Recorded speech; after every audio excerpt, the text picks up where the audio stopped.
I'm going to talk a little bit about watering, soil structure, and fertilizers. It probably comes as no surprise that roses need water, which they get through their roots. Plants in general consist of about 50 to 90% of water, so obviously sufficient water is critical for the health of your overall plant. The general recommendation that's out there for roses, you need at least 1 inch of water per week, or if you're like me, I don't necessarily always track in my rain gauge how much rain you get that week. Per week, you need that green watering bucket right up there, which is like a 2-gallon bucket of water. So, if visually that is a little easier, just remember each week, just give them at least 1 of those 2-gallon buckets of water. Main thing to keep in mind though, local watering restrictions will guide you on best practices. I know from where I live in Burnsville, in the summer we are only allowed to water every other day. So if you're using your sprinkler system or irrigation system, some of those particular ordinances will generally kind of help drive when you can water. That might mean you might not be able to always optimize your watering, but always do look at any local ordinances. Again, that will guide you kind of when you can and cannot water your plants. Watering at the base of the rose or at the bottom of it is generally better than the overhead. And the reason for that being, as some of my points will get down a little further below, if your leaves continue to be wet and remain wet for multiple hours, you're generally encouraging disease and other items to grow on your leaves, which you do not want. So watering in the morning so that the sun will quickly dry off the leaves is generally a best practice. You can help avoid as much as possible some of that black spot, rust, mildew, or any of those other diseases that can plague our beautiful roses. Watering deeply and infrequently helps encourage deep growth, which is what you're looking for, especially when you're trying to make sure they survive over the winter. You want those roots to encourage them to go down to try to find that water. So deeply and infrequently, what you're sort of trying to do is replicate kind of a thunderstorm patterns in the summer, where you might get a thunderstorm in 1 week, you might get a couple days, and then you get another one. You're trying to promote kind of the natural rain cycle for that plant it's used to getting. And again, encourage you to minimize leaf wetness. So like our friend Donald Duck here, like us, roses want more water in temperatures when it gets hot in the midsummer. So sort of like him, we all kind of look a little bit like this when it gets hot outside. So just remember that 1 inch per week is just a guideline. As soon as it gets hot, I'm talking temperatures 80, 90 degrees that are sustained for multiple hours, you may need to give it more water than just that. So don't be surprised, especially this year and this past year when it gets hot outside. I just gave you all the water you need. How can you be wilting, honey? It's hot outside. If you were sitting outside baking in the sun, you might want more water, probably as well. So just keep that in mind. What you're looking for as signs for that your rose might need more water. Now this is a photo from my garden, but again, you can see the drooping buds. You can see kind of some of those drooping leaves. That's a sign.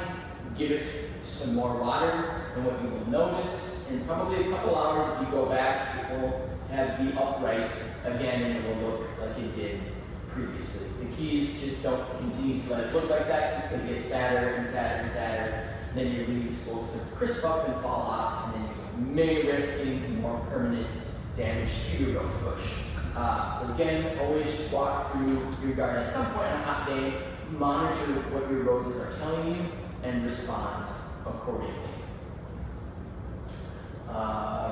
Like us, roses don't want wet feet. So like our dog image here, clearly does not enjoy sitting and being wet. Neither do we. I don't know that I enjoy constantly having, being standing in a pool of water. Roses don't like that either. So if you're watering your roses and you notice, after an hour that water is still cooled up around it, No.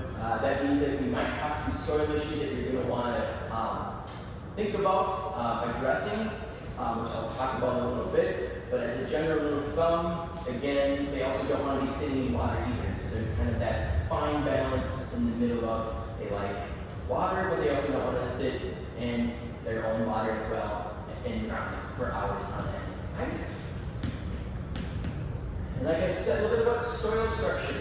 So roses don't like the following soils. So sandy soils. Think about it, sands in the desert, not much grows in the desert. Well, roses don't like that either. It dries up very quickly because there's nothing to hold that water in. It just rushes straight out of it, so the plant can't absorb any of the water or nutrients that are coming through to it. So that's not good for roses, or really any plant for that matter. And because of that, you're going to be watering your roses more frequently. I don't know about all of you, but I also don't like spending copious amounts of hours on end watering and watering and watering. Soil structure and getting it right so it can help us with some of that, so we're not spending so much time with the maintenance of roses. They also don't like clay soils. So like our cat here, clay soils hold on to water, so it pools. It takes a long time for that water to be able to drain out of a heavy clay soil. So roses also don't like that. Like my previous point, they don't like wet feet. Clay soil is a perfect recipe for them to sit with wet feet.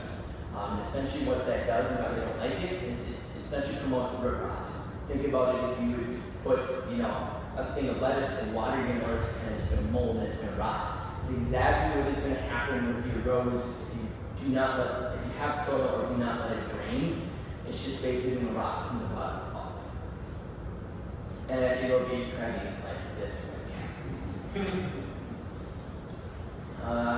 So, what does that mean? So like Goldilocks and the Three Bears, they like something just right, so they want something in between. Luckily, this fits the bill for most, and I want to emphasize most. It fits the bill for most soils that naturally occur in Minnesota. So if you're just going to go right out your backyard, plop your plant in the ground, generally speaking, that soil has enough oomph in it, a lot of natural good stuff in it, that it's not too clay, it's not too sandy, it's got a nice mix in between. I know that when you get up towards the iron range, there's a little more clay soil. I won't get too much into that, but generally with clay soils, you will want to consider amending it or adding in another soil type to help encourage that soil to drain more water away, not hold on to it. Again, if you're going to grow roses in pots, there is some special considerations. I won't go into too much detail with that.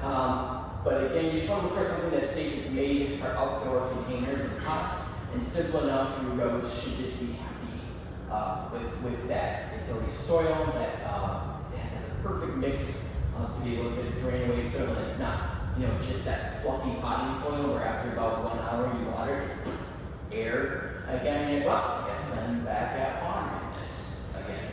So whenever possible, I'd like the experts to just do the work for me, figure out something that you can pick up at your local Home Depot, just make it easy on yourself. But again, that's generally for pots, if you're going to get potted roses. Fertilizer. So I can't help but whenever I find a cartoon of plants, which aren't not very often, I have to keep it. This one is obviously applicable to what I'll move to next. Fertilizing roses. No surprise, obviously, what fertilizing does is it encourages growth, and it's giving plants more of what they need to grow big, healthy blooms, long, strong stems, everything that we're looking for to ensure the health of your plant.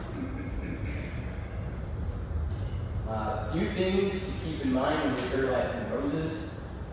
Generally, in the spring, when the roses start to leaf out, apply a granular, slow-release fertilizer. Make it easy on yourself. Again, the bag that I have up there, simple, it's easy. I got that at the local Home Depot. Grab a bag. Don't worry about the nitrogen, phosphorus, or any of that. Usually the maker of that, as long as it says roses and blooms, they've already balanced that out. You don't need to sit and crunch the numbers or get into exotic calculations or worry about, oh geez, is it too much of this or too little of that. Those folks have already done that for you. So very easy to get, and you don't really need to be too picky about it. Roses don't generally care whether it's organic or inorganic, they just want food. So you can pick whichever one is easiest for you to get a hold of. Just make sure it's sort of addressing 4 roses, which there are generally plenty of products on the market. Just like you saw there, I went yesterday and picked it up at Home Depot. Plenty of products out there. After you do that, generally about every 2 to 3 weeks during the spring and summer, you also can apply a liquid fertilizer. The one that I use, simple, it's easy to also get. It's just Miracle-Gro roses. Nothing, again, it's nothing exotic. It's nothing, really hard. Or I needed to get it through Amazon. It took 2 weeks for it to come. You can get that at Home Depot, Menards, whichever one is closest to you. As soon as you get to about July, your rose has probably begun to use up that slow release fertilizer you put on there in the early spring. So you can consider putting another application of that granular fertilizer down to help it get through the rest of the summer and into the fall. Still looking good, so getting all the nutrients that it needs. Something to keep in mind, just remember to discontinue any new fertilizer application that contains nitrogen after the middle of August. And why we say that, if you're trying to encourage, at some point, your rose bush to stop sending out more canes, stop blooming, you're saying, hey, it's time for you to start thinking about going to bed now in Minnesota. You don't have to go to bed just yet, but let's start winding down all of that explosive growth that you've been giving it fertilizer. Now it's growing and budding out like crazy. Let's slow that down and get it more acquainted with the idea of let's not have so much growth and let's start to slow down. And it's winter now, so we want to make sure that once it starts getting colder, it's not trying to send out shoots, because that is going to cause some problems for your rose if it's still trying to explosively grow. And that's what I have. So I don't know if folks have any questions. Thank you, everybody.